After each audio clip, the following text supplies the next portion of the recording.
Hello students, आज का हमारा टॉपिक है 8254 प्रोग्रामेबल इंटरवल टाइमर। ठीक है, तो हम सबसे पहले इसका ओवरव्यू देखते हैं कि ये 8254 क्या है।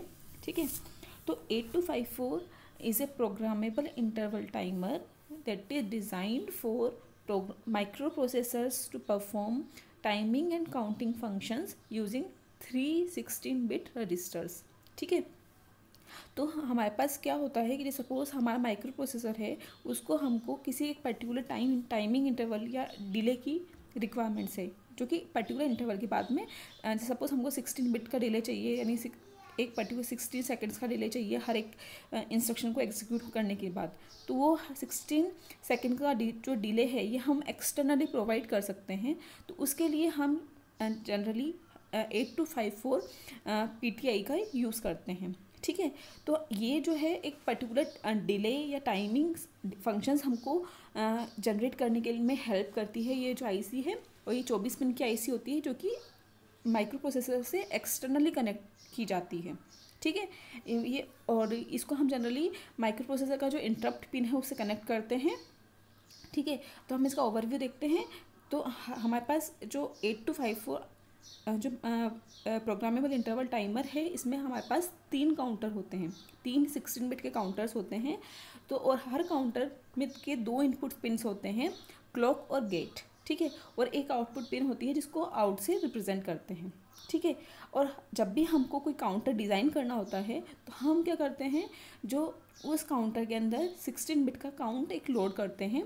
तो उसके बाद क्या होता है कि हर एक क्लॉक के बाद में हर एक क्लॉक जब भी हमारा एक क्लॉक जनरेट होता है तो क्लॉक के बाद में ये जो काउंटर होता है ये एक नंबर से डिक्रीज़ हो जाता है। ठीक है, तो इस टाइप से ये डाउन काउंटर की तरह बिहेव करता है। यानी सपोज़ हमने 15 सेकंड का एक काउंटर डाला, अब का हम 15 सेकंड का हमको एक डिले चाहिए है, 15 सेकंड का हमको एक काउंटर चाहिए। तो हम क्या करेंगे, जो काउंट रजिस्टर है 16 बिट का जो काउंट रजिस्टर है इसमें हम 16 वैल्यू डाल दिया, 15 वैल्यू डाल दिया। ठीक है, तो जैसे जैसे क्लॉक चलेगी तो क्लॉक के साथ साथ में क्या होगा, ये जो 16 बिट का काउंटर है वो एक एक से डिक्रीज़ होता जाएगा और लास्ट में जैसे ही काउंट 0 होगा, ठीक है, काउंट 0 होने के बाद क्या होगा, जो इसकी आउटपुट पिन होगी वो क्या हो जाएगी, 1 हो जाएगी। तो इस टाइप से हमारा जो ये वाला जो काउंटर है वो वर्क करता है। ठीक है, और जैसे ही हमारा जो काउंट है वो 0 पहुंचता है, एक पल्स जनरेट होती है जिसका यूज़ हम किसके लिए यूज़ कर सकते हैं, किसी भी माइक्रो प्रोसेसर को इंटरप्ट करने के लिए हम उसको यूज़ में ले सकते हैं।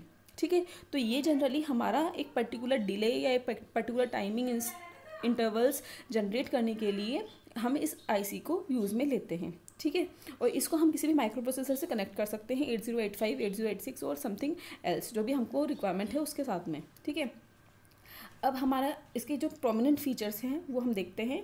हम सबसे पहले ये बात जो देखते हैं वो ये है कि हमारे पास 8253 और 8254 ये दो आईसीज़ हैं। 8253 इसका अर्लियर वर्जन था और 8254 इसका लेटेस्ट वर्जन है।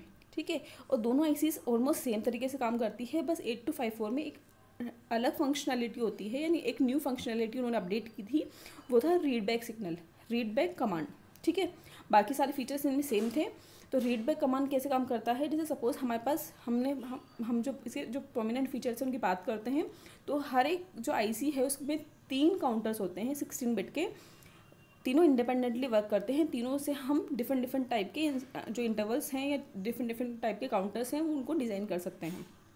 ठीक है, और जो हर एक काउंटर है वो DC to 10 मेगाहर्ट्ज़ तक का जो क्लॉक है उसको हैंडल कर सकता है। ठीक है, और हर एक जो काउंटर है, जो तीनों काउंटर है उनको हम या तो बाइनरी में या फिर BCD काउंट से अपलोड या उससे हम उसको काउंट करवा सकते हैं। ठीक है, it is compatible with all the micro processor, almost, यानी जितने भी माइक्रो प्रोसेसर है उसके साथ ही कंपेटिबल है, और हम इसको जनरली जो इसका इंटरप्ट पिन होता है उससे इसको कनेक्ट कर देते हैं। ठीक है, और 8254 जो है, जो हमने पहले ही बात की है कि 8253 और 8254 ये दो आईसीज़ हैं। जो 8254 उसका लेटेस्ट वर्जन है, उस लेटेस्ट वर्जन में एक कमांड होता है जो एक्स्ट्रा होता है, that is A read back command.